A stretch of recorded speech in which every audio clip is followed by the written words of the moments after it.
Yon mga insan! Long time no see, ano? Eto, at nagbabalik uli ako after ilang buwan. 1 month yata, no? Ah, Kasi may nakita na naman tayo na job hiring papuntang Europe. So, nakita ko sa isang post ng isang agency. Yun, disclaimer lang po hindi po ako parte ng anumang agency o recruitment agency sa Pilipinas o kahit saan mang panig ng mundo.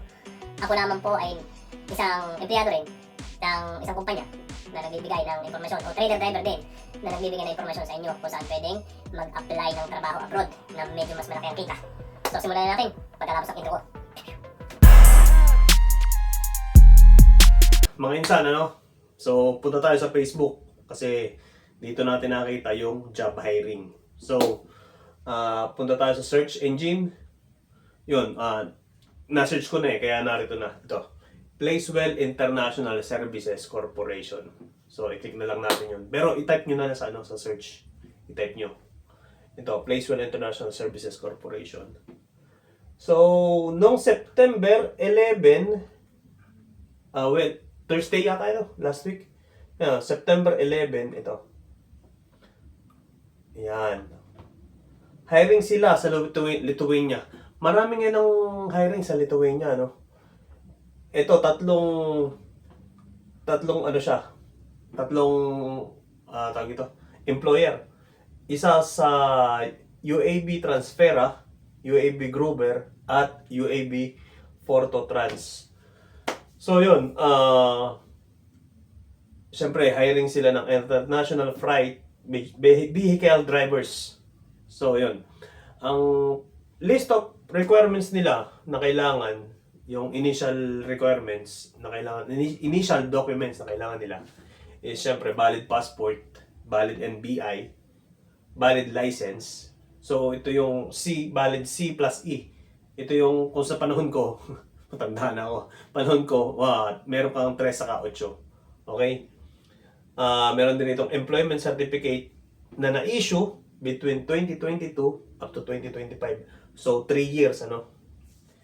At, don't forget nga pala, huwag niyong kakalimutan, kahit hindi sila nakalista rito, huwag niyong kakalimutan yung history ng lisensya nyo na makukuha sa LTO, sa main office. Yun. Kasi kailangan yun sa Europe. Yun. Ang interesado daw aplikante ay ipakisend ang resume at valid passport copy sa jobs@placewellinternational.com. Okay. Yan. O kaya naman daw tumawag o mag-text sa +63 977 144 0882 or +63 917 156 1300. Yun. Apply now daw, Placewell International Service Corporation. So, yun. Ito yung kanilang, yan.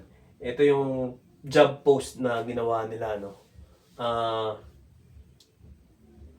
Makikita mo rito, meron silang, pwede ka daw mag-apply din, walk-in, sa Angono. Meron sila sa Angono.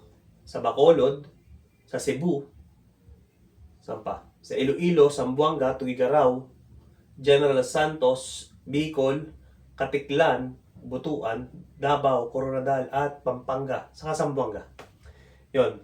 Marami pala silang branches.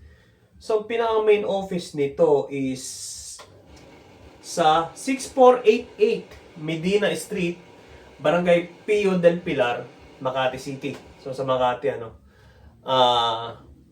yun. Tingnan naman natin kung valid yung lisensya nila sa gobyerno ng Pilipinas. Siyempre sa saan to? Sa DMW o Department of Migrant Workers natin makikita yun. So, yun. Placewell. Okay? Uy, nasa ka na? Uy, humina po yung signal ng aking Yun. Punta tayo sa website website ng Department of Migrant Workers. So, search nyo lang yung license recruitment agencies, dadalhin na kayo dito, Tapos, dito sa baba, ito nakalagay, September 13, 2025, so ngayon yun, 11 p.m. Updates every 2 hours. So, every 2 hours nag-update siya. kung merong changes. So, yun, i-search na natin yung agency name, which is Placewell. Placewell. Yun, search natin. Kahit Placewell lang kasi lalabas na. So, ito yun. Ito yun. 6488 Medina Street. Yun. Uy, nasa ka na? Okay. Yun. Sorry, mouse ko. Nagluloko na. Lobat na yata. Yun. Placewell International Services Corporation. Ang may-ari daw nito. O representative. May-ari. Hindi ko lang kung may-ari ito o representative. Si Aida Escueta. So yun. Ang address niya is Upper Ground, First Floor, JMC Center, 6488 P. Medina Street, Pio del Pilar, Makati City. So nandito na yung information. Kompleto to. Yun, valid license yung status niya, no. So expiration niya is March 24, 2030 pa. So yun, punta na kayo. Magawa na kayo ng resume na malupit. At yung mga hinihingi nilang initial requirements, which is valid passport, ano pa ba yung sinabi nila? Valid passport, valid license, at valid NBI, syempre. Yung NBI is 6 months pataas dapat. Yun. Sana ay nakatulong. Yun lang naman, information. Kasi information is power.